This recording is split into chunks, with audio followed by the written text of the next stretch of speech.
So today is the day 4 of the World Cup 2026 edition, FIFA World Cup 2026 edition, and it starts with Germany versus Croatia. This should be a pretty much straightforward outing for Germany. They are a debutant, number one. Secondly, being is the smallest nation to participate in FIFA World Cup finals ever.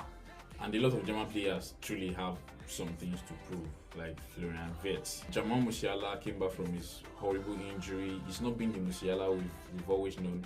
He also has something to prove in this tournament to beat these guys. Germany themselves also have something to prove because they've not made it past the group stage. They've not made it out of the group stage since 2014 when they won their fourth World Cup.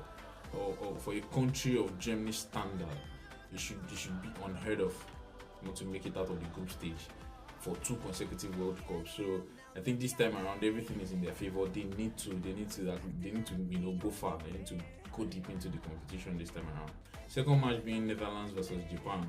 This I think is the matchup of the week in Group F because both teams are technical, very technical teams. The Dutchmen outweigh the Japanese in physicality, which is something I made a video about previously about how I think Japanese and the South Korean team needs to add physicality to their game. They're technical, they are up there with the very best in terms of technicality and tactical adaptability, but the physical aspect of their game is lacking, and I think that may be the difference between Netherlands and Japan today. Because the last 2 editions of the World Cup, they made it to the round of 16. They can be giant killers. You can ask Spain in the last edition of the World Cup. Cote d'Ivoire versus Ecuador.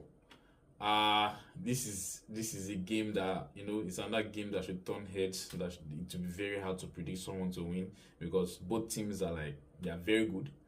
They have stars playing in top European clubs, playing in top competitions. They have Hincapié and for Ecuador, they have Hincapié and Pacho, who just faced themselves in the last edition of the Champions League final. They have Kendrick Pies, they have Caicedo, they have, and even though they are a bit reliant on Valencia's goal, which is a veteran for them, is about 35, 36 years old. I think they have good players in that squad. They have Pervis Estupiñán to Cote d'Ivoire. They have Yan Diomande, who has been quoted to be leaving RB Leipzig for 100 million euros this season plus. They have Manchester United's Amad Diallo, they have Nicolas Pepe, they have Eliouai. They have good players across. Even their midfield is solid.